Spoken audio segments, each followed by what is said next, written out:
Salut à tous, bienvenue, merci d'être avec nous. Toujours, vous le voyez sur ces images, on ne s'en lasse pas à Interlaken, dans le canton de Berne, avec toujours la magnifique Jungfrau qui est ici, qui ne nous a pas quittés du reste depuis hier, toujours magnifiquement ensoleillé.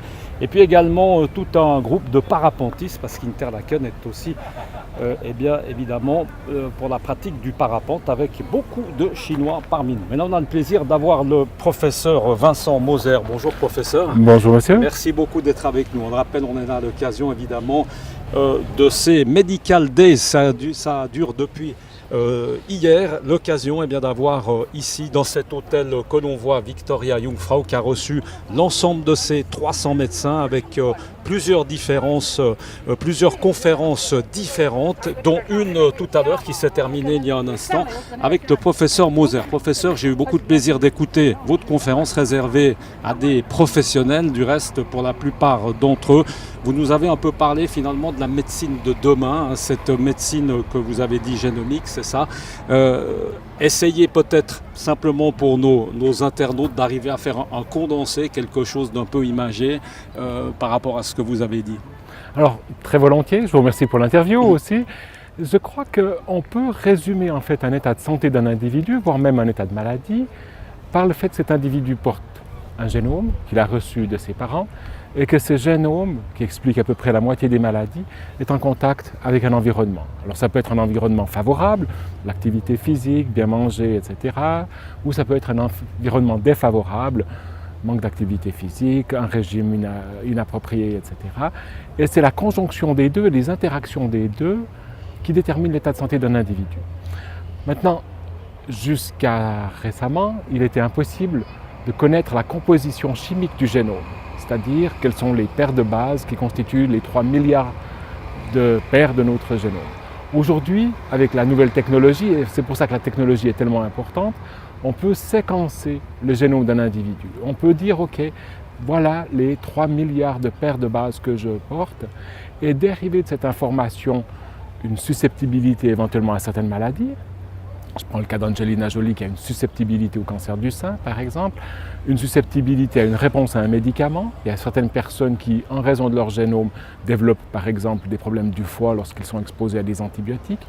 On peut mieux prédire quel est le risque de maladie, des maladies qu'on appellera monogéniques, comme la mucoviscidose par exemple, ou des maladies plus complexes comme la maladie coronarienne. Bref, on a un état de mieux prédire les maladies, ça veut dire aussi de pouvoir mieux les prévenir. Ça veut dire peut-être mieux les traiter aussi et d'assumer un traitement individuel. Alors on est au début de cette science, pour être très honnête. On a déjà des success stories, on a déjà des exemples où on montre que la médecine génomique a fait un impact, mais il y a encore énormément à faire, beaucoup de travail. Professeur, ce qui va intéresser évidemment des gens qui nous écoutent, c'est qu'aujourd'hui on peut envoyer ces génomes aux États-Unis et puis on a évidemment une réponse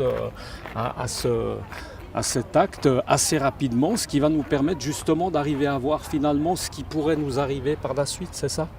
Alors c'est ça, exactement. Il ne faut pas se leurrer. Il y a une nouvelle technologie. On va savoir si on est évidemment plutôt peut-être susceptible d'avoir malheureusement un cancer, des problèmes cardiaques, etc. On va vers ça, on va vers ça, on va vers une meilleure prédiction du risque. Ça c'est vrai. Le risque, naturellement, après, c'est que certaines personnes prennent des décisions du genre eugénisme pour éliminer les gens à haut risque. On ne va pas y arriver, il y a un cadre légal aujourd'hui qui nous protège contre ce genre de dérive. Par contre, il est vrai que, comme il y a une nouvelle technologie, il y a des applications, il y a potentiellement de l'argent à faire, donc l'industrie s'y met aussi. Et on voit l'émergence maintenant de laboratoires qui offrent des services de génomique, c'est-à-dire qu'ils séquencent le génome ou analysent une partie du génome, contre remboursement, pour prestation. Et ça, en court-circuitant le médecin, qu'on pourrait appeler Direct-to-Consumer Genetics. On va peut-être terminer aussi avec quelque chose qui est intéressant, c'est cette biobanque qui est en Suisse. Oui. Alors, pour pouvoir construire le savoir autour du génome, il faut avoir accès aux données cliniques et aux données génétiques d'un très grand nombre d'individus. Et c'est pour ça que les biobanques sont de plus en plus importantes.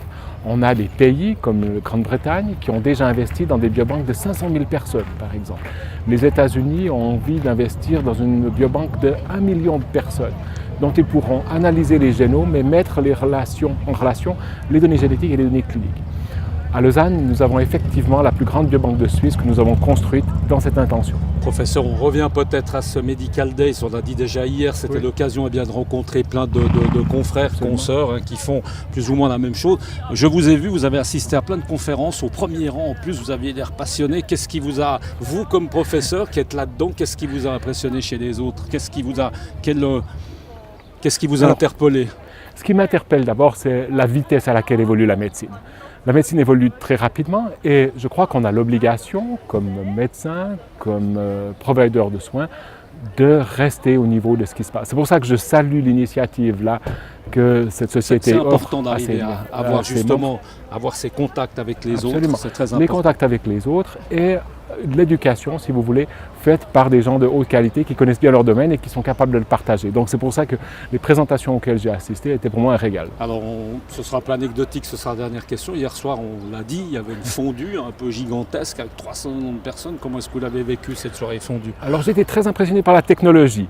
Qu'un restaurateur arrive à faire 300 fondues alignées sur les tables au même moment, chaudes au bon moment. Je suis obligé de dire que... Tout le monde a mangé au même moment, tout le monde a mangé ensemble, c'était le but. Et puis la fondue crée la bonne humeur, c'est ce qu'on dit. La fondue crée la bonne humeur, plein succès. Maintenant, je suis gruyérien de naissance et de cœur.